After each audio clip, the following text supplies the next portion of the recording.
In this solo episode of the Happy Hustle Podcast, we're talking about the employee disengagement epidemic and the 7 catalysts leaders need to know in order to combat this quiet quitting that is taking place. We're going to be diving into this episode of the Happy Hustle Podcast. Do you want blissful balance in your personal and professional life?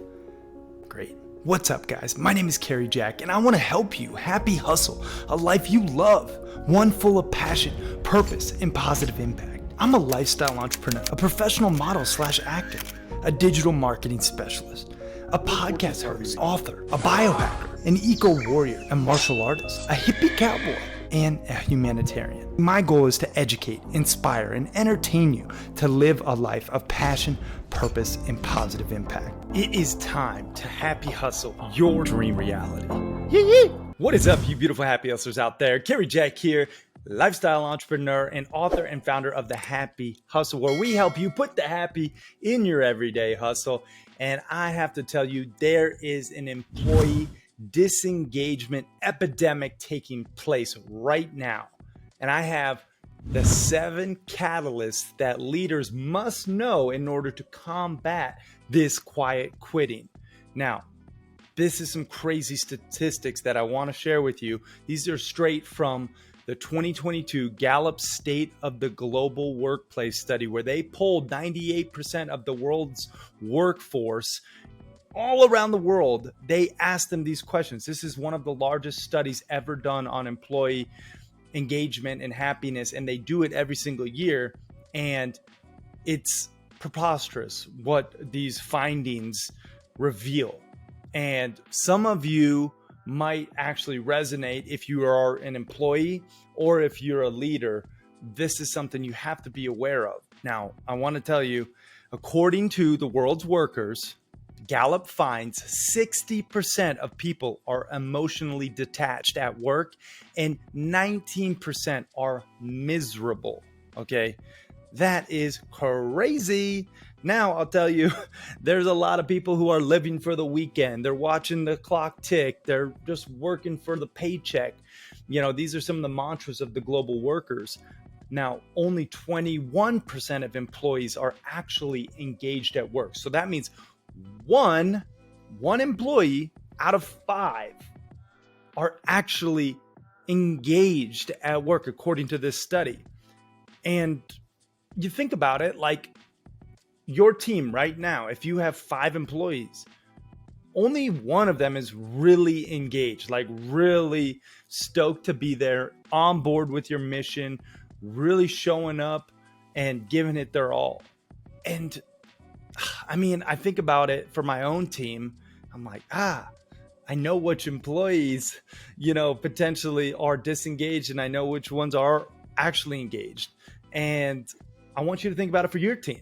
And I want to actually share with you these 7 catalysts that leaders must know if you run a team or have a business or want to run a team and have a business in order to combat this quiet quitting that's taking place.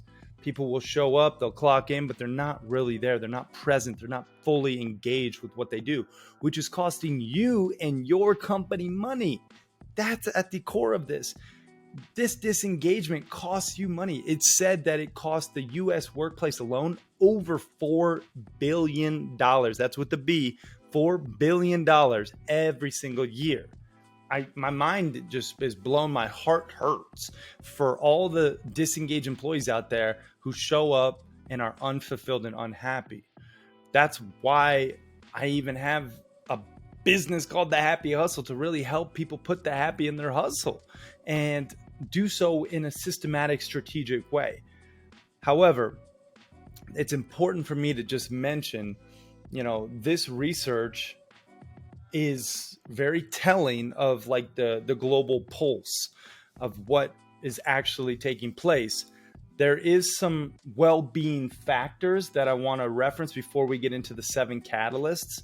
And this study actually polled people and, their workplace, people in the workplace on these 5 different well-being factors. So like when we talk about disengagement, We talk about their overall well-being. It's important for you to understand there's career well-being, which is like, do you actually like what you do every day? There's social well-being, which is, do you have meaningful friendships in your life? There's financial well-being, which is, do you manage your money well? And then there's physical well-being, which is, do you have the energy to actually get things done? And then there's community well-being, which is, do you actually like where you live? So I'm going to do another episode on just these well-beings, but I want you to understand, like, when we talk about actually being engaged and happy within the hustle, like, these are the 5 different well-beings that Gallup in their study utilizes to actually track employee happiness and engagement. And when it comes to actually engaging people in your workplace, there's 7 catalysts that Gallup states that are a necessity for leaders to understand and implement. These might not surprise you. Maybe you're doing some of them. Maybe you're doing 2 of the 7 or 3 of the 7, and you just need to fix the other 4, right? Maybe you're doing none, and you really need to, like, think through, how are you engaging with your company, with your team, with your other colleagues, etc. So I want to get into these 7 catalysts that leaders must know in order to just combat this quiet quitting. 1, it's development. Okay. Do your development plans include the well-being goals? So you have to develop your people. I always think, for me, it's more important to hire on personality and less important to hire on skill set, because the personality isn't changing, but you can most likely increase the skill set with proper development. Now, some people will alter their development, and it could be a minor shift in the personality as well, right? But the character of oneself is largely already decided. And so when you hire and you think about your team and developing them, like, skills can be taught. You can teach also SOPs, standard operating procedures, and like ways to do things. But like, if they're a go-getter, they're going to be hungry to learn and better themselves. If they're not a go-getter, which is, I think, like a personality trait, probably not going to ever become one, especially while working for you and your company. So anyway, that's the first catalyst. You have to focus on development and how you can better your people. People want to be growing and evolving every day. And I just want to say that is also one of the 10 alignments of being a happy hustler: personal development, right? That's what we all need. We need progress in order to be happy. Like, if we're digressing, meaning we're slowly dying, we're not going to be happy within the hustle. So we have to develop ourselves and our people. Okay. Number 2, recognition. Recognition. Do you share and celebrate the well-being successes of your people? Everyone loves to be congratulated. Let's be honest. Okay. You have to just give people the recognition that is due. Even if they just did a simple task like, hey, great job with that email copy. You really crushed it. Or, hey, that sales page looks amazing. Nice work. Or well done hitting your KPIs with those 10 sales outreaches that we talked about. Whoa. Apologies for interrupting your programming. But I have to tell you, the best investment you can make in yourself is one in which helps you acquire skills. You've probably heard people talk about, just invest in yourself and you'll be successful. Yes, that's true to a degree, but you have to invest in skills that will ultimately help you achieve your desired results. And I think one of the best skills one can possess, be it an entrepreneur or an aspiring entrepreneur, is the sales sword. Really knowing how to sell, utilizing pressure-free persuasion, which will make you more money and more impact. Now, if you want to know how to sell more efficiently and effectively, I just launched a sales course called The Proven Roadmap Process to Selling Millions of Dollars and helping you to increase your conversions, guaranteed. And you can get access to this new sales course that the Happy Hustle is launching at thehappyhustle.com/sales. And if you act fast, you'll get it at the lowest price it'll ever be available, because we are launching it and we want to gain amazing testimonials and social proof to further share this knowledge. So if you act fast, you can get it at the lowest price it'll ever be. That's at thehappyhustle.com/sales. Now let's get back to this episode. It's little things that just further the mission. And when you actually recognize someone who's doing something that you want them to do, you will positively reinforce. I think about my dog Ninja. He's a Belgian Malinois German Shepherd mix, very smart dog. I use positive reinforcement and recognition to train him. I took him through a whole Navy SEAL dog training course. He's got a bite word. He's ready to party if someone comes at me or my wife or my family, and I didn't get him out the puppy state, like ready to work and have these qualities. I recognized his effort. When he barked at someone who knocked on the door, I gave him a treat because I wanted that to be a quality that he was possessing for life. I wanted him to be a protector, and he is. Sometimes a little bit to a fault, because he barks when there's like a freaking windstorm, and I'm like, all right, man, that's nature. You're not going to do anything about that. Anyway, it's just something we all need. Recognition. That is the second catalyst if you want to combat this quiet quitting. So far we have development and then recognition. The third is communication. All right. You have to be able to communicate, and you have to know, like, are your messages, especially from leaders and managers, consistent with the high performing culture that you want to create, and one that's thriving. If it's not, you need to change it. Communication. I think a lot of companies and employees, where it gets lost, where at least the culture gets lost, and people are not happy in their career or their workplace, is when the communication, especially between leadership and those below them, are not, it's not very clear. It's not very effective when you are not communicating honestly and openly, and when you don't have that two-way communication and it's just more like dictatorship. That's where the breakdown happens, and that's where, again, people get unhappy and the quiet quitting continues. So that is the third catalyst, communication. So we have development, recognition, communication. Now incentives. Oh yeah, I love this one. Do they feel inspired to participate in activities that actually help produce results? Creating win-wins. That's what this is all about. Like actually having a win-win with your team. I absolutely love creating win-wins where if my team produces more revenue, they share a percentage, and they know it. Like, it's very clearly articulated. We put it in writing. It is an agreement everyone knows about. It's not a secret. Having incentives with your company, with your team, is how you foster that winning culture, and it's how you know and your team knows that they are appreciative because you're actually sharing in the win. It's not like, hey, you just landed me this big sponsorship or affiliate deal. Great work. Keep your hourly salary and just carry on, pat on the back. It's no, you get it 10% of this, of this deal because you helped create it. And I like that number, 10%. I think that's a fair number. Sometimes it can be more. But I think if you are the company owner or the team leader, and you spend all the time creating a structure and a system, and your employee really just has to do the structured task that you give them, like 10% I think is fair when it comes to incentive.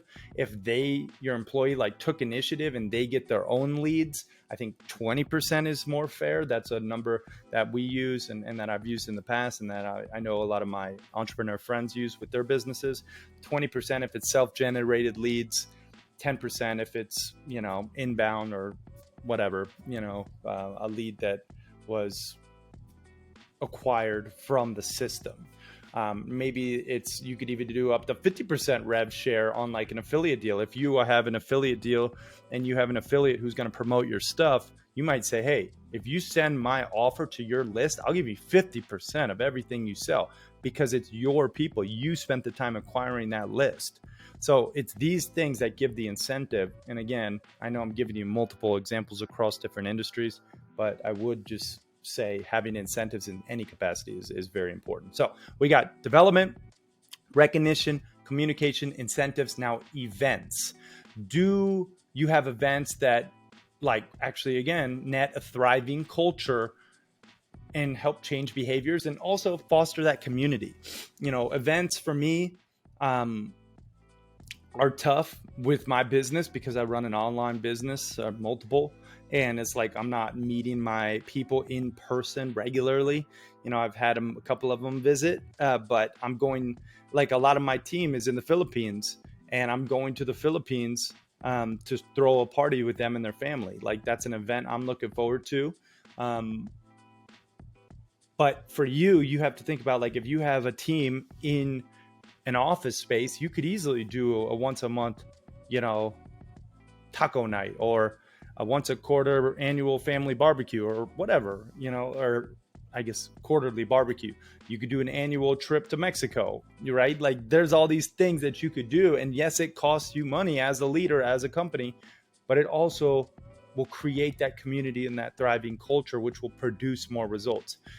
This is, again, something I want to say, but like, employees that are actually engaged and happy will produce at minimum 13% more revenue and more productivity. So it's like, this is studies from Gallup. These are statistics that have been proven.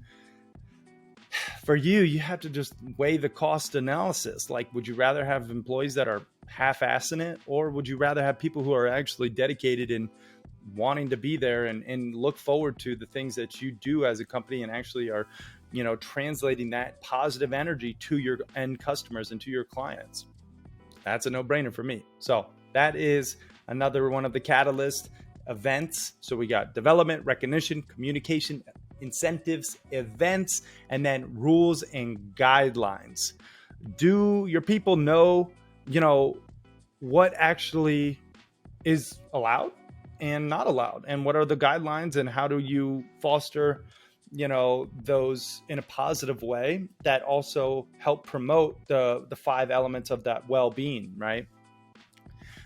Here's a thing, you can use whatever example you want in your own mind, but I know people who will fire employees too soon, and I know other people who will drag out an employee's termination to their detriment. And I always think it's important to hire slow and fire fast. Like, if people are really not a good fit to the culture and it's toxic, you have to get rid of them.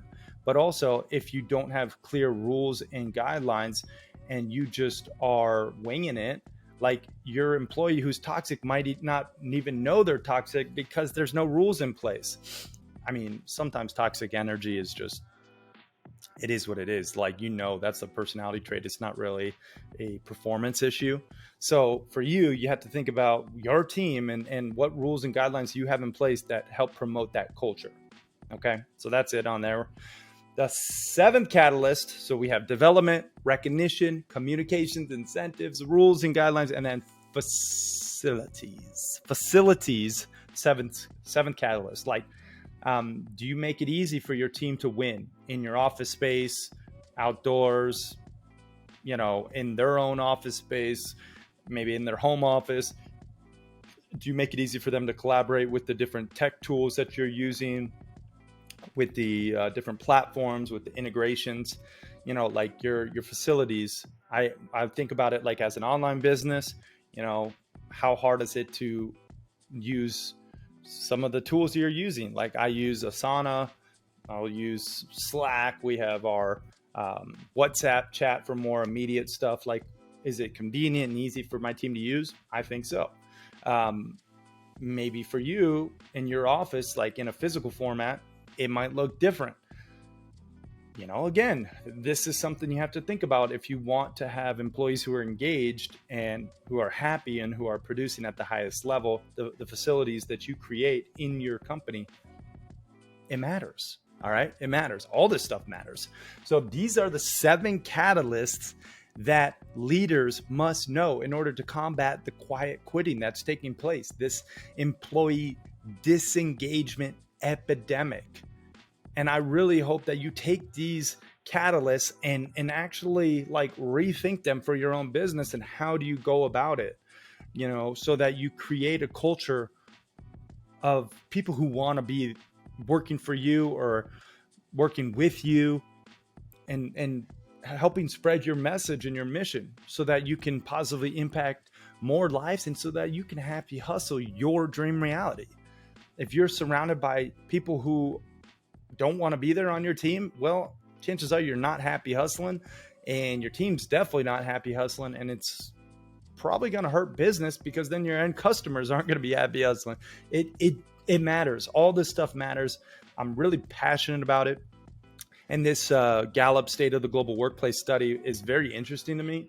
That's when I know I'm in my flow, because I'm actually interested by this stuff and why employees are disengaged and unhappy and how we can actually fix it.